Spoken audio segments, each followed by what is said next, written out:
What is up, Veve family? Yo, I am here with the main dude, the Gale.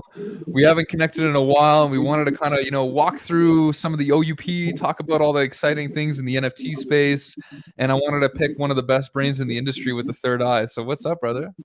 Yo, what's going on, my VVOGs, my OMI homies, my fellow master collectors, and everybody else on the NFT Pirates channel?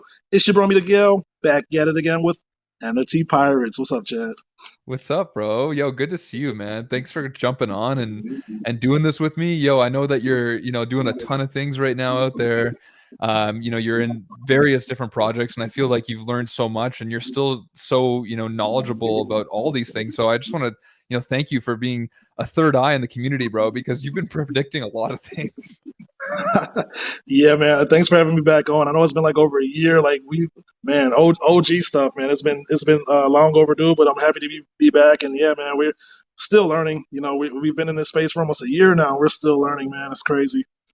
Yeah, you're right, bro. I think the last time you were on, it was with the interview with David Yu. And we were kind of, picking his brain, and you had so many good questions. So it's actually crazy to think it's almost been a year since then. Yeah, yep. Yeah, I was talking about our first interview, but I forgot about that one. Yeah, man. Yeah, it's insane, bro. So what are you making of this OUP stuff, man? It's crazy. We got Palace, Zachary Roy in here, Tito 420, Matt Wood. Everybody's saying what's up. People are buying Omi, DCing. Sweet, man. Yeah, man. Very bullish. Very bullish. It's been long awaited. We've been waiting for a minute for this. What's up, Matt Wood? And yeah, that was a lot of information to digest. I'm still like trying to let it marinate. Bro, same here, man. Like one of the craziest things that was said there though was the seasonal collectibles. That if you were at like the highest staking tier, that you would get like a secret rare drop to you. And I Yeah. was like, and then the same thing with like annual as well. So I was like, man, could you imagine what a flex that would be? Like you have to be in the highest staking tier, and like imagine there's only like 20 people in there. You would literally Uh, get dropped whatever the addition run is of the amount of people at that level. So that's so wild to me. yeah, especially in this space, people like to flex. People like to feel exclusive and top tier. So that's definitely going to help with that. Yeah, bro. And people are becoming millionaires now. I don't know if they already are, but people are stacking, man, because if this does get to, you know, even like 5 to 10 cents, like that's enough for some people to retire. I mean, I think Randy's sitting on a bag of like 140 plus million ohms. So, you Yeah, the, know, the cr- crazy thing is like it's still like sub a penny, like super below a penny, right? It's like one of the most affordable cryptos, and we know what's coming, we know what's behind it, we know about VV, so it's like it's a grace period, what I like to call it, a grace period. I agree, bro. I agree. It's and the thing that I just get concerned about though is like if you don't have the access to get into these different tiers that some of these bigger whales are kind of a part of, um, potentially then those NFTs become kind of like the holy grails on the app because of the sacrifices made to kind of be able to get that. The one thing Reese did say though, he said it wasn't going to be like IP related; it'd be like more like VV IP or like so it wouldn't necessarily be like a secret rare Spider-Man of like 20 editions. Yeah. But yeah, like what's your take on that? Do you think some of these NFTs would be the most expensive from this tiered program? I think that's all depending on how successful Vivi as a platform becomes, right? So Yeah. similar to the Vivi logo, the logo means nothing if Vivi doesn't become anything. So the bigger the brand Vivi establishes themselves, then anything Vivi related on the platform is probably going to be sought after. That's a great point, right? And like what utility they bring with that. I mean, I know we've been seeing some crazy utility from the cows recently, bro. Like I was like, seeing people fine dining in the UK getting like, drink poured up at a painting frame. And I was like, what is happening? Maybe you can just, I know we're on the OUP today, but maybe just kind of give a quick history book lesson for some of the utility we've been seeing in the cows too. Yeah, I mean, so since pre-mint, like that was one of their main sticks, if you will. Like every 52 days, utility added to the cows, and then off the bat, they told us about the comic voting on a DC comic, a canon Batman comic. So part of the main story. It's not like a one-off comic, and this is the first time voters got to like really co-create a comic, first on the blockchain, all of that jazz. Um, what else? Yeah, there's tons of utility that they've been giving us. World premiere movie screenings with like Jim Lee and The Rock, Dwayne Johnson, like free drinks at a Spyscape event in New York, like just so much. Yep. So it's so insane, and it's like off the rocker with like just the investment straight up from $300. Like you've already got that back and more, like 10x, right? So it's insane, and like I think Vivi's trying to do that right now with the logo. Like I think there's going to be some like in-person potentially merchandise given away at this decon event coming up. There's a lot of speculation that it would get you access to drops, but I think like the OUP today showed that you need like these bronze and gold tickets to kind of get access to drops based on what you're staking. And I don't know if you saw too, but like supposedly a gold ticket would like guarantee you a drop. So if they drop in that Charizard, you got Yeah. that gold ticket. Like it's literally like Willy Wonka and the Chocolate Factory. You're getting it. Yeah, they've already dropped a lot of high tier collectibles like the Miles Morales AF-15. So like, I Yeah. would imagine Pokemon and maybe some anime. Like, hopefully they still have some bangers to drop because yeah, like those tickets would have been nice for the previous drops. Well, that's what I mean too. And we keep saying that, like, what's going to be left? Like, even for major superheroes, we have like the Hulk as an FA and like Wolverine. But like you said, man, Superman, Batman, Spider-Man, like the big three, the Holy Trinity has already been got like been dropped. Vader. Yep. Vader, come on, R2 now animated. Like, I'm sure maybe we'll get into other verticals like sports and things like that. But in terms of like superheroes, like a lot of the FA scarce, amazing things have already kind of shown up. So, I guess like maybe if there's Nintendo like Super Mario and like Pokemon, then that would be still worth everybody's while for the gold tickets. But don't be, I guess what I'm trying to say is like there's already the gold tickets on the app already. Like there's already some of the best things for NFTs in the world that already currently exist in terms of a collectability standpoint. So zig when they zag, everybody's going to be putting money in Omi. Maybe I'll be buying up more grails. Yeah. Yeah. There's lots of moves to be made. Lots of still great IP on the app, and I think a lot of great IP still to come. I thought in that Alcon space they said they had an IP as good as Pokemon. So I wonder what that could be. Yeah, like I don't even really know what that means. Is that Yu-Gi-Oh, Dragon Ball Z, Nintendo? Like what does that mean, Any Yeah. speculation there or what? I can only imagine like Dragon Ball. Like you basically named it. Like what else could it be? I can't. Maybe Yeah. sports. Maybe some kind of. I don't know.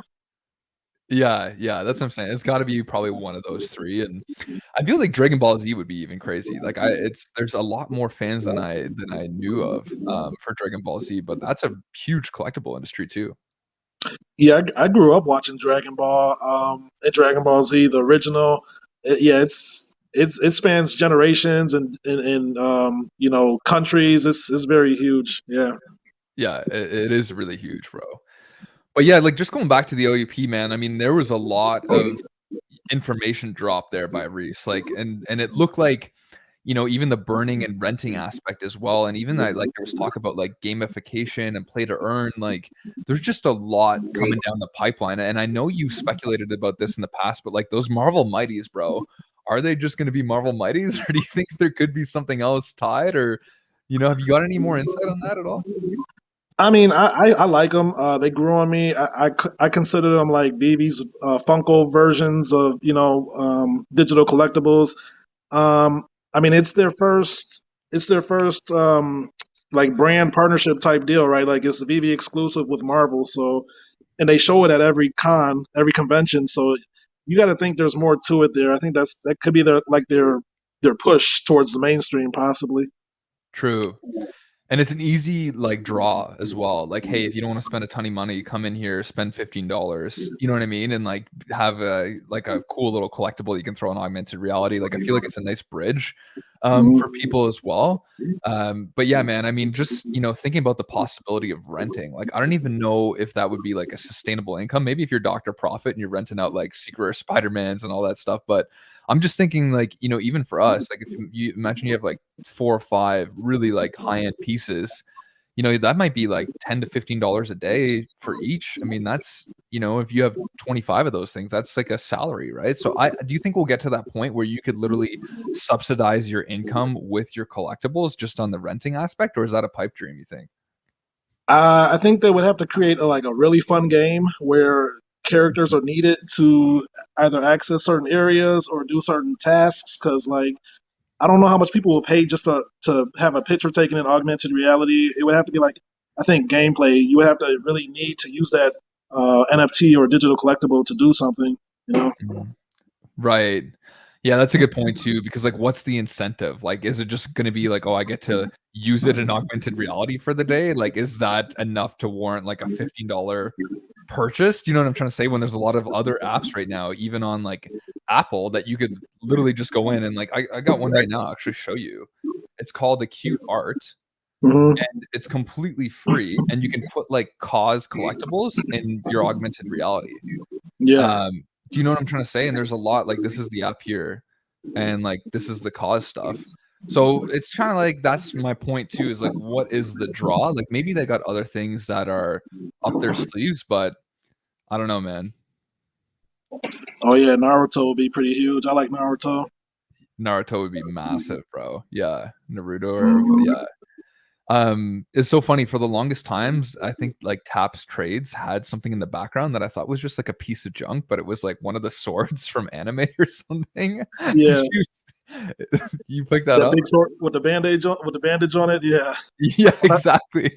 yeah, I was literally like, "Why does this guy have, like, cleaning materials in his background?" And then I realized after a while that it was actually, like, a legit sword, so, yeah. Shout out um to Tabs. I seen him in the stream today. Shout out to Tabs. Oh, is he he's on a stream finally, eh? No, He's back. no, he was in the OUP stream in the Oh, chat. I see, yeah. Yeah, I think he's been taking a little bit of a break, probably no need to make a ton of content in the bear cycle, right? So we Yeah, got a comment here from Omicron. It'd be cool if in the VV-verse you had to complete daily or weekly tasks to be eligible for NFTs, like in the Destiny, the game. That'd be sweet, man, right? Because that's another way that people can get rewarded other than just having big bags of Omi. Like that's kind of what I'm hoping for too, is like the amount of time would be equivalent to also being able to get rewards. What do you think about that, Miguel? yeah. I think that levels the playing field from like pay to earn, and then instead of pay to earn, it's like you can contribute your time, like you said, completing missions, solving puzzles, just giving your time to the platform. You know, engaging instead of having to pay to get rewards. You know, it kind of levels it out for people with who don't have money like that. Totally agree, bro. And the other part of it too that I think we've said before, but I'm super excited about the burning aspect because I think a lot of whales are going to be burning the NFTs and collectibles that, the people with less money can only get. So if you think about some of these $2 comics, like Hmm. imagine a whale goes and burns like 500 of them. And now that supply goes from, whatever 8,000 to 7,500. And then you get a few more whales that do that. All of a sudden now you're holding a collectible or comic that's, 5,000 mints. Yeah, yeah. I see. It's gonna be a lot of interesting whale games going on. Yeah, I mean, the scarcity definitely plays a role in the value of these collectibles, and it'll be interesting to see what they choose to burn and stuff. It's true. And another good point too is that it should limit the bots as well, right? Because of those staking tiers. So like if you're actually getting like bronze, silver, and gold tickets, there's obviously a wallet address tied to that. And what kind of bot is going to be, having a massive wallet incorporated into their system. So Hmm. that's pretty sweet, man. Yeah, because you have to stake Omi to get the tickets, right? Yeah, exactly. Exactly.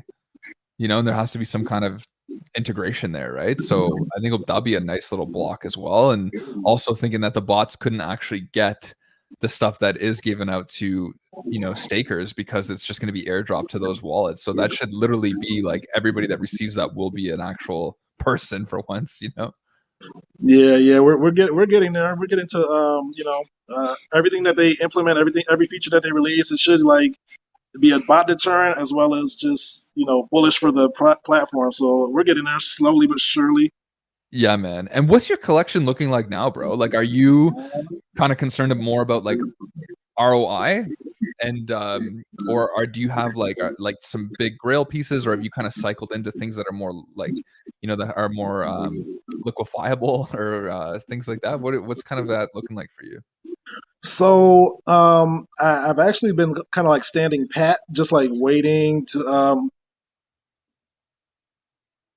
okay, see more features be implemented and stuff.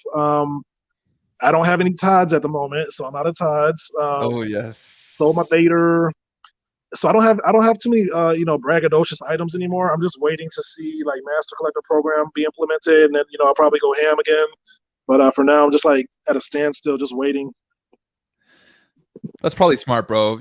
Just in case like there's yeah, because then you can kind of shift your strategy, focus in on what's going to be most beneficial to you. And that was kind of like my thing from the beginning. Like I always collected Grail NFTs because I was like, okay, if we don't get the Master Collector program, if we don't get OUP, then these things are really going to hold their value. But now I'm starting to see these new pieces come out and it's giving me more information. And I'm like, well, maybe I want to make a play here before it's too late to start stacking some of this stuff that's going to give me a lot of points. So I think that's kind of an interesting analysis is that I've got a lot of friends right now, especially whale friends, that are like kind of pulling out and doing the same thing and kind of reassessing what's going to be the best for the long run. So it's interesting to hear you say that. Yeah, now's definitely the time. If you believe in the collectibles, if you believe in the platform, you'll probably never get a better time than now, unless there's another market-wide, crypto NFT crash. But right now, it's almost as low as it's going to get. Like I said, unless there's a further crash. It's true. I mean, you're kind of looking at similar price points to when you and I started for some of this stuff, right? Like looking at Starfire and those things, that was like pretty much the same price. And even looking at decreases in price, like Nightwing when we first started was like 1.2 to 1.4K. Now it's like 300 gems, bro. Like it's crazy. Bro, you couldn't have told me. I remember in our first interview we were talking about the Omi price, and it's almost lower than when it was when we streamed a year ago, right? It is lower. Yeah, Yeah, I bought in at 0.0027 and it's like point whatever 0018 or something right now. So it's yeah. insane.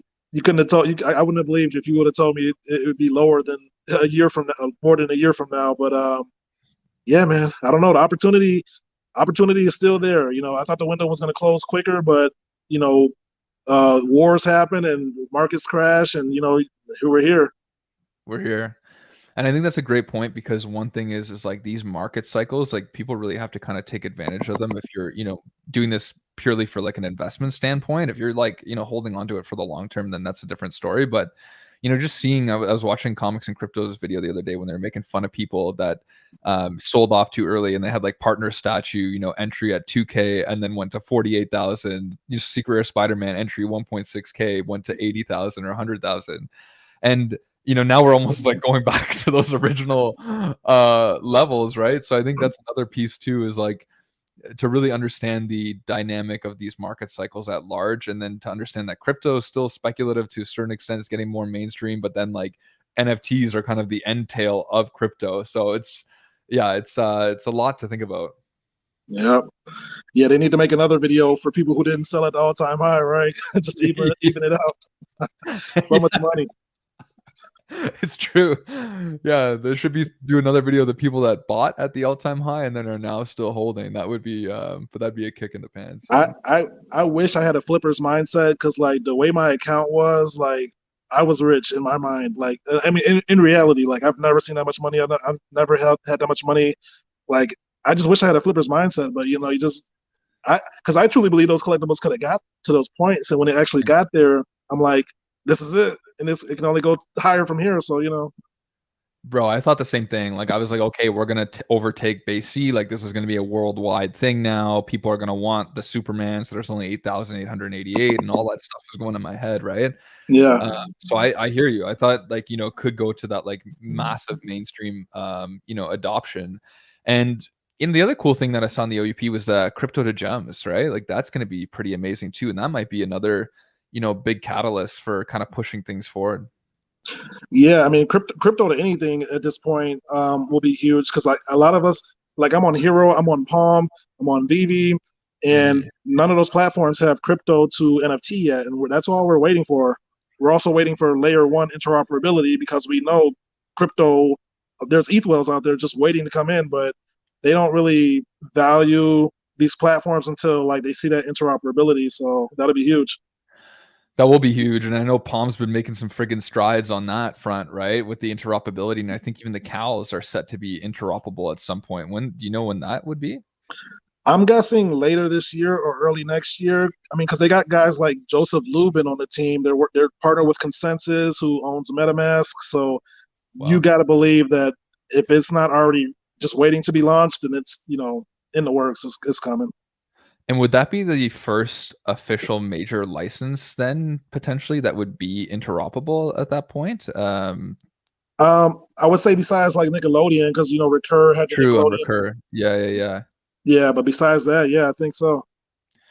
Yeah, and it was funny seeing that actually on Recur because I think when Nickelodeon first went interoperable, they, like, really shot up in price. I don't know if you remember that, but everyone was and then they just completely got wrecked right after. So, Hmm. that's the thing, man. Once you're out in the Wild West, like, it takes a different format. But I think the big thing that, the Callus is offering is just, like, again, the utility behind it. And these things are really cool. Like, I don't know, for me, they're kinda speak more to the crypto audience than, Rugrats would.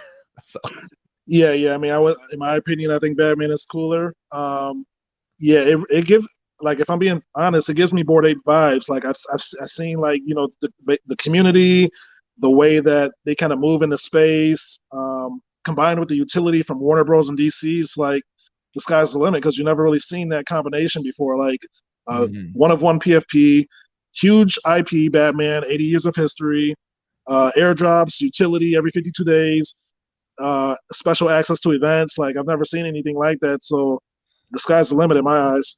Yeah. Damn. Yeah, and this is where it's interesting now too, because like Vivi is obviously seeing the utility that Palm's providing, and a lot of people are kind of opening their eyes up to all this other kind of things that they could get from buying an NFT. And so now I'm kind of like thinking that like this OUP article might have been potentially more pressure on it to kind of produce these similar effects, or at least something that's kind of marking on the same vein, because it's a matter of elimination. Like I was even talking to somebody about this recently, like Blockbuster came out first and had all these movies, and then they fell asleep Yeah. at the steering wheel, and then Netflix came in, and Blockbuster could have easily made that transition as they saw these new competitors coming up and being like, "Okay, guys, we have to do this now so that we stay in the forefront." But they fell asleep at the wheel, and they ultimately were, put out of business, right? And so I think Vivi is like the big wig, the biggest in the space, but all these new projects are kind of coming in and being like, look what we're doing, we're doing this interoperability. And like, I think they will, but Vivi has to be kind of continuing to kind of push forward and to making these new strides, because if not, it could be a similar story. Like, there's not maybe interoperability in the next few years, and other NFT platforms get Disney and make it interoperable. I mean, I don't know, but it's something to think about. Yeah, competition breeds, what's the I forget the phrase, but competition makes everybody else try to do better. If you're the only one doing it, then everybody is forced to come to you, and you can just rest on your laurels, you can just chill. But when you got other companies doing it either different or better, or having features that you might not have, you're gonna you have the potential to lose a fan base, or what I'm saying, like, Yeah, I hear market you. share. Yeah. Yeah, you're totally right, bro. And we got a nice little present here from Omicron. Thanks, brother. Great discretion, great minds working together. Thanks so much, man. And yeah, and Gale and I go way back. Like, we started chatting about this like stuff. We might have done like one of the first interviews on YouTube for Veve NFTs. So it's been a pretty epic ride, and we've always kind of had each other's backs and just been kind of watching this space evolve naturally. So really appreciate that. And yeah, this is the other thing I wanted to ask you, the Gale, like, the importance of staying liquid, bro, because some of these people, right? They chase the hype. They bought Superman #1 Legendary, or let's go back a little bit further. They bought Miles Morales SR at 3.5K, chased it to 8, cashed it out, waited to Superman #1 dropped, bought it the Legendary at 2,500, flipped it at 10K. Now they got 17K. Now they bought Omi last week, put it in, just sold it off. You know what I'm trying to say? Like, there's an element to flipping if you're good at it that you make a ton of money. And a lot of these collectors sometimes are kind of getting screwed, right? Like you just saw with R2, they've dropped the second R2, and the golden moment holders are like holding C3PO at 25x the supply and are like, man, now there's only 400 of this new one. What does that mean, right? So, I mean, are flippers still kind of the ones walking out at the end of the day with like I guess the best out of this whole situation, or what is your thoughts on that? Yeah, the flippers have definitely been winning for the past year and a half. That as long as I've been in DD and just NFTs in general, that's the thing. And flippers, they're taking their reward right now by flipping out of of an NFT. they're cashing in their profits, while collectors, they may believe in the either the collectible or the platform, and they're waiting. They're willing to wait longer for their rewards. But in reality, if you just would have flipped, you could have got the rewards that you're waiting for, like right now. But it's Yeah. very interesting. Yeah.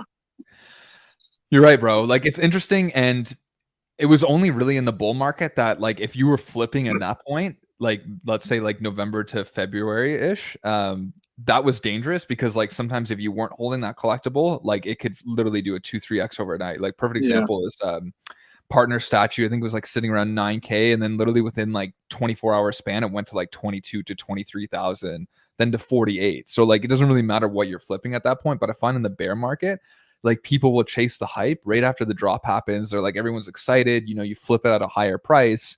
And like, I'll give you an example. A lot of I forget which one it was, but the secret rare version of Lola or something like that. Do you remember the Star Wars drop that just came out? Yeah. Yeah. Um, a lot of my buddies were like flipping these things off that got them at the drop for like 500-600, and now it's crashed to like 280. So flippers, man, like, they're winning. So yeah, I think it's platform dependent too and situational because like let's go to the bag cows. Like each one is one of one, each one is unique. So I wouldn't dare flip a bag cow because if I sell it, there's a chance I will never get that back, and there's only Mhm. one of that version.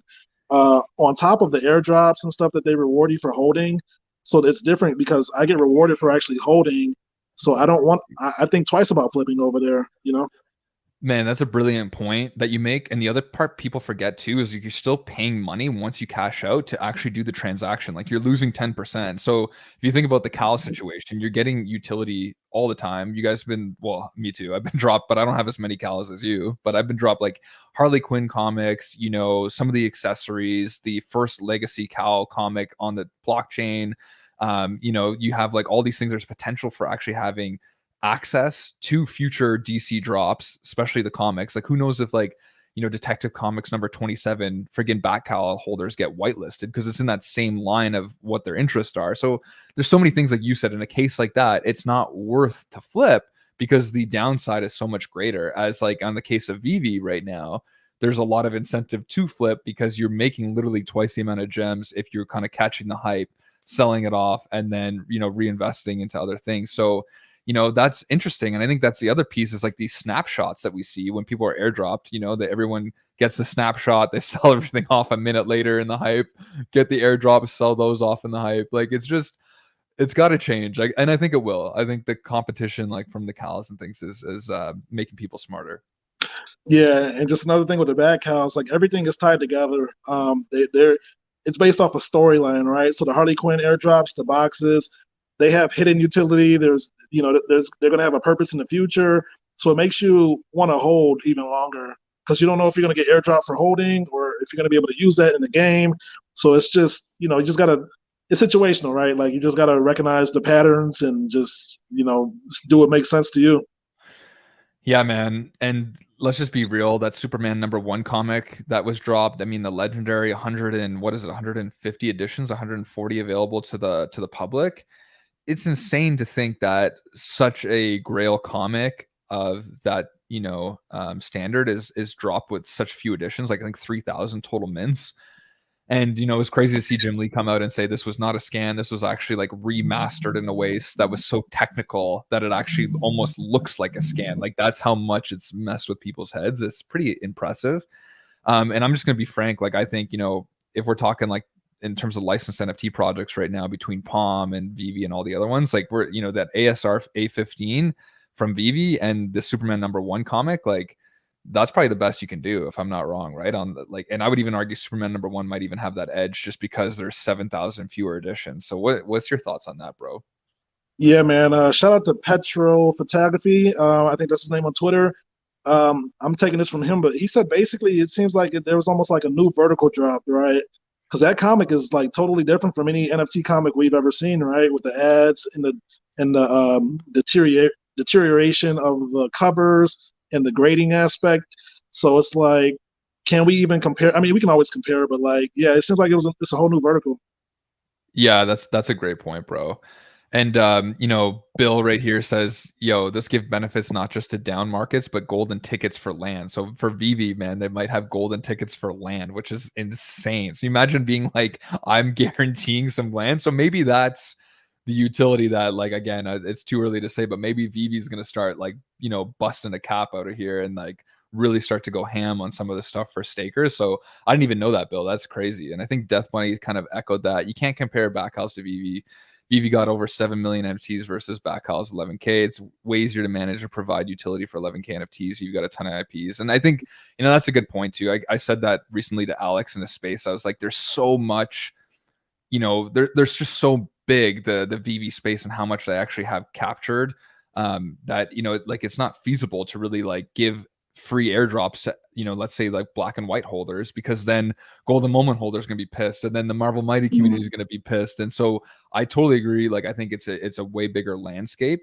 But I think it's just really interesting to see, I guess, how well Palms executed it from the beginning as well. So, but I do think those are good points on either side. Yeah, that's a good point though. Like, yeah, we often like to compare these projects, but sometimes we're comparing apples to oranges.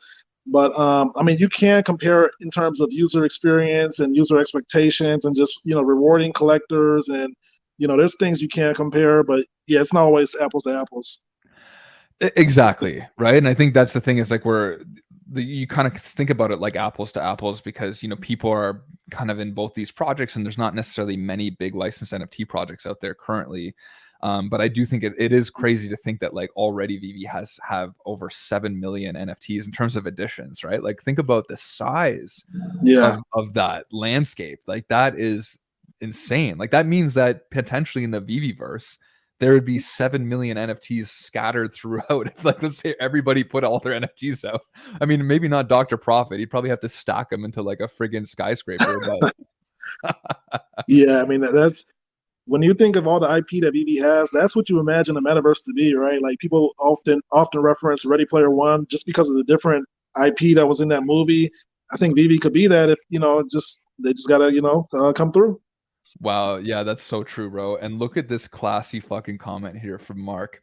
Won't matter when everything is interoperable. Stoked to see my Superman #1 in my Veve showroom, and my Spider-Man wearing a back cowl. That's what I want to see. Like that's the integration that we need. It's inevitable. I think you're right. Like one day we will be there. Yeah. That's a cool ass comment. I love that. Yeah, look at this stuff, man. So Joe says it says in staking season 5 you can get land, but the staking will be last implemented. Let's say it gets implemented in midsummer. One season is 3 months. Land will take some time. Yeah, man. I think land is, probably it's a little whiles away, of course, but I think that's going to be crazy too. And land's really where it's at, just like I think a home would be, because people could rent out your land. There could be businesses operating on your land. You could have a comic shop on your land. I could be doing interviews there in like VR, so there's a lot of cool things to, think about for that. Yeah, I'm gonna pop off real quick. I'll be right back because the audio kind of went down for me. I think it might fix if I come back. I'll be right Sounds back. good, bro. Sounds good, man. What's up, Lanterns? What's up, Nick? Nice to see you, brother. Yeah, this is cool, man. Yeah, so I mean, I want to just go back to Death Bunny's comment there quickly as well. I totally agree with that, bro. Like, I'm not trying to compare, Veve to the cows. I'm just saying that, like, I think it's nice to see like all the different, variability, and also where the learning can come from, and then also where you're right, where it's not even plausible to do something like that. So there he is. He's back. What's up, brother? Yo, so yeah, I think we were talking about land when I popped off. I think land will be huge. So are they saying that land was mentioned in the OUP thing? Yeah, that's what they're saying. I didn't see that personally, but there's been a few people. So maybe if you want to clarify some of this stuff about land in the comments, that would be helpful, and we can read some of these chats here. So Omicron says, I remember when Omi was 0089 and I was new to Omi Veve, and I was like, FUCK. I wish I had been able to buy at 15-ish when I got the chance. I capitalized and no regrets. Nicely done, bro. What if Dr. Profit digitally merged all of his 399 partner statues all into one massive partner statue in the Veveverse? It would look like the Statue of Liberty. Who knows? That would be hilarious. It's just like 100,000 feet high. But the only thing I'd say is that all these assets are pretty much scalable, as we've seen in AR. So I'm sure somebody else would just take their partners and try to blow it up the same way. But that's pretty funny. Yeah, I'm sure he would rather sell off the duplicates and make some profit off of that. Yeah, exactly. So yeah, so one thing I wanted to share with you too, the Gale, is like these tickets, man. So let's say Charizard and Pokemon come in. We got a secret rare Charizard. It's got 250 editions. It's pretty much the ultimate Grail on the app. It's a first appearance. It's friggin' animated. It's like, you know, you got the Logan Pauls of the world and all these massive YouTubers and influencers and artists. Everybody's in there, right? Mm-hmm. And let's just say 250 people got that gold ticket and it's guaranteed. You and I can't get it, let's just say, right? How do you feel about that at that point? As long as as long as it's a level playing field, right? As long as it was done right and everybody had a fair chance or whatever, then I'm cool with it. But if somebody had like an advantage, an unfair advantage, then I'll probably feel some kind of way about it. And yeah, and I think that's the thing with these gold tickets, like they will, according to Reese, like guarantee like somebody a drop. So like if you have 250 gold tickets and all those people are guaranteed, then you and I couldn't even show up for the drop, let's just say. And that to me is where it kind of gets a little bit interesting, because I'm like, like what would be the engagement from our point of view, or for people that have less money, if the one thing that you've wanted at the highest tier you can't even get? So I would think that they would have like an allocation for gold tickets, and then within that allocation, they do a raffle between the gold ticket holders, and then the rest get a chance. I think that would be the fair way to do it. I agree with you. So I think there should be a certain allocation for that, like even if it's 50%, but there has to be a chance that somebody like that's new or is like, from friggin' Bangladesh and doesn't have much money could, join in on the app, press buy now, and still have a fucking chance to land SR Charizard that would hit $100,000, So I think that's a good point. Yeah, because I mean these drops are a lottery anyway, but you got to give people a chance, even if it's like 0.1% of a chance.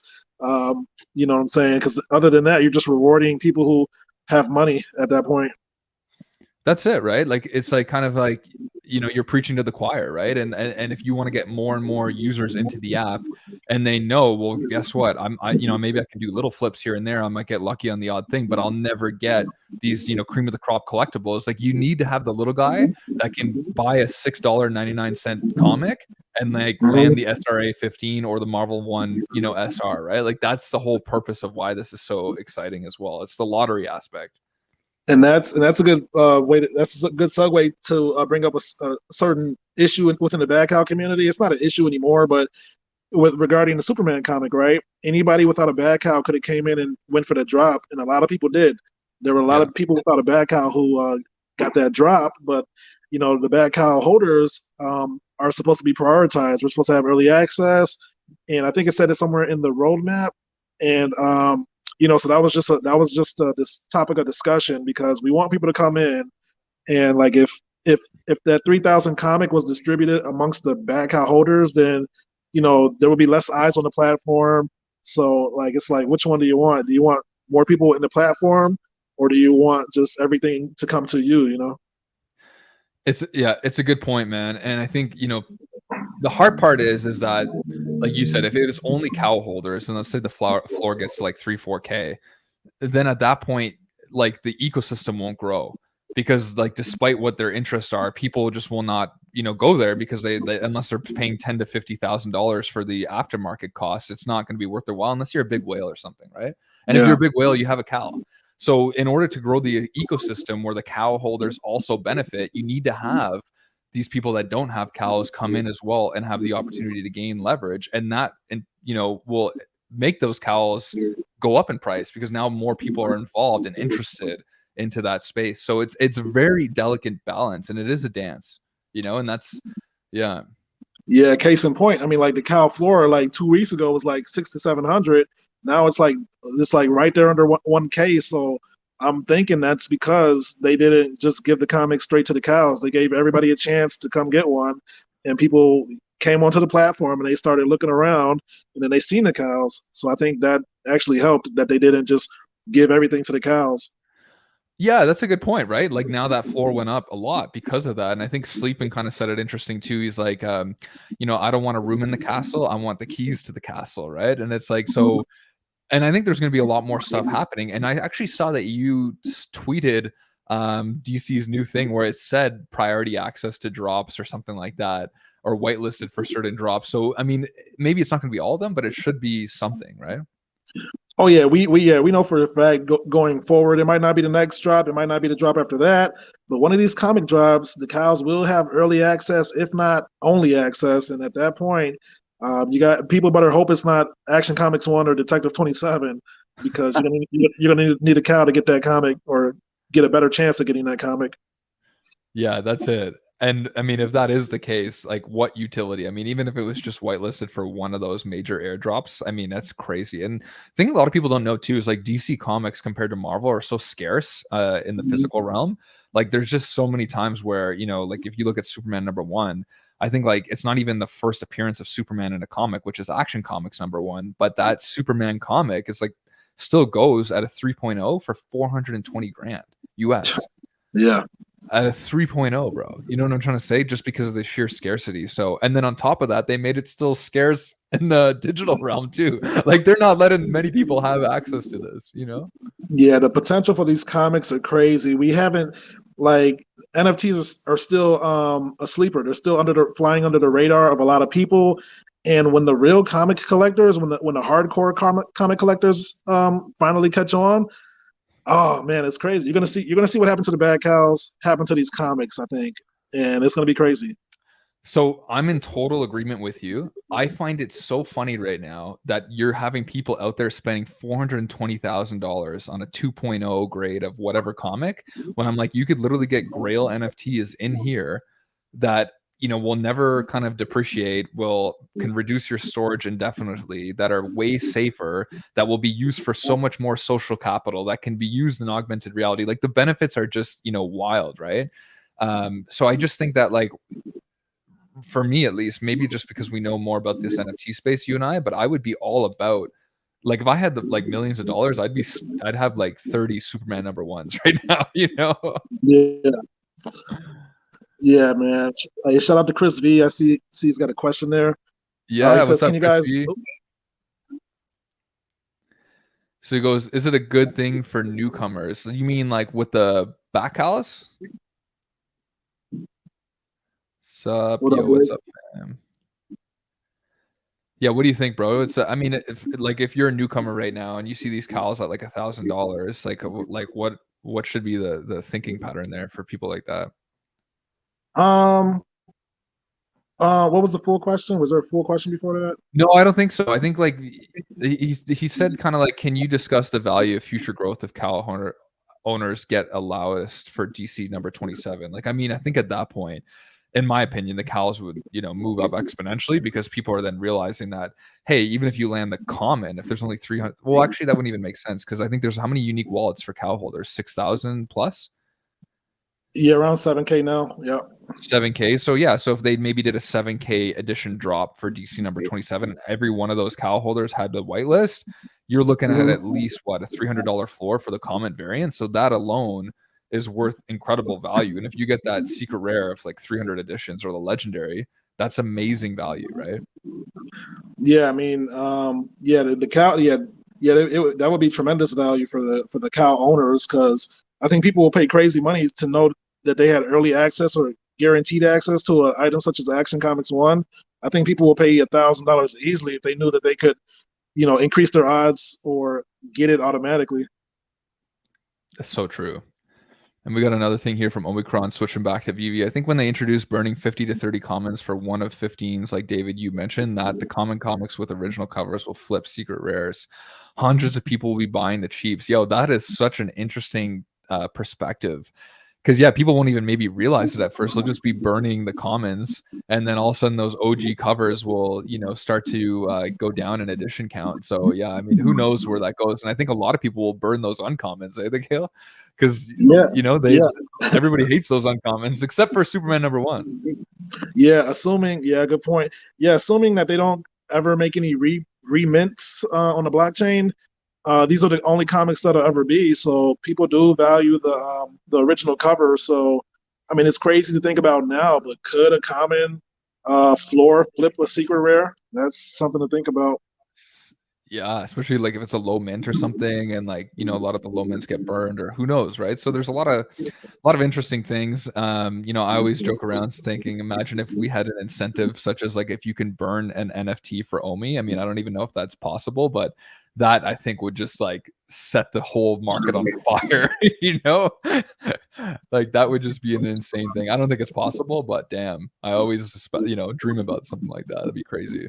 Yeah, I would have a lot less collectibles if we could do that. Yeah, and then everybody be holding like all Omi bags, and there'd just be like two things left on the app. So, But yo, man, listen, I wanted to thank you kind of, for coming on today. I wanted to do a brief stream. I need to get you back on more often. Make sure you guys subscribe to the Gale. This guy is a true OG, very, very intelligent, invested into multiple different projects, has such unique insight on interoperability, on, utility, on Viviverse, on the metaverses, on all the different, concepts that really make a project valuable. So, I would really, really strongly suggest to subscribe, to follow the Gale on Twitter and on Instagram, and I'll leave all that stuff in the description below. So I will leave the final word to you, my friend. Thanks for coming on today. Yeah, bro. I just want to thank you again for having me. I know I consider us peers, but at the same time, it's an honor to be on your show. Chad is one of the real ones I consider. He's been true blue from the start. He's no funny business. He's learning, but he's also very knowledgeable in this space, and his interviews are top tier. They keep getting better one after the next. So, yeah, man, it's been a pleasure, and I will look forward to coming back on again. You're the man, the Gale. Thanks so much, brother. And thanks for tuning in, everybody. And have a beautiful weekend. And yeah, read up on that OUP article. Peace. Peace.